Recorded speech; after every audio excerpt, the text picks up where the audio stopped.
Magandang araw guys, welcome sa Panlasang Bahay. Ngayon ay magluluto tayo ng tinatawag nilang dinengding.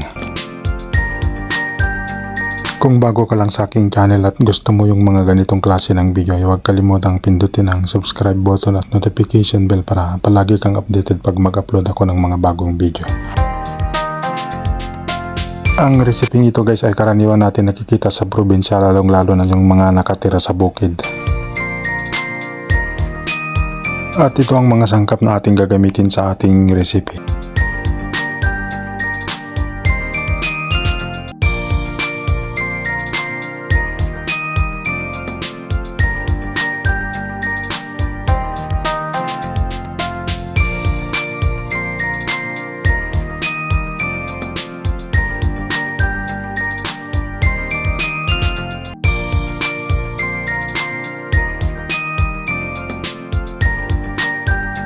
Pag handa na kayo guys, umpisa na natin. Nagpakulo na ako ng tubig. Dito natin ilagay yung ating mga sangkap.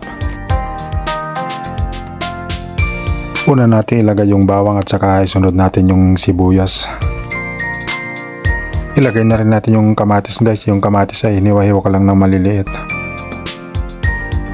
Lagyan din natin ng seasoning guys at yung ating boneless na bagoong para lumasa na yung ating niluluto. Haluin natin guys at saka nating takpan para maluto at lumasa yung mga sangkap nating inilagay. Kumukulo na guys yung ating kamatis ay kumulay na sa ating sabaw. Ilagay na rin natin yung ating sitaw. Yung sitaw ay pinutol-putol ko lang ng maliliit. Isunod na rin natin ilagay yung talong guys at saka nating takpan para maluto yung mga gulay nating inilagay. Buksan natin guys at saka nating halo-haloin para pantay yung pagkaluto ng ating mga gulay. Okay na yung mga unang gulay nating inilagay guys, naluto na siya. Ilagay na rin natin yung tangkay ng bulaklak ng kalabasa.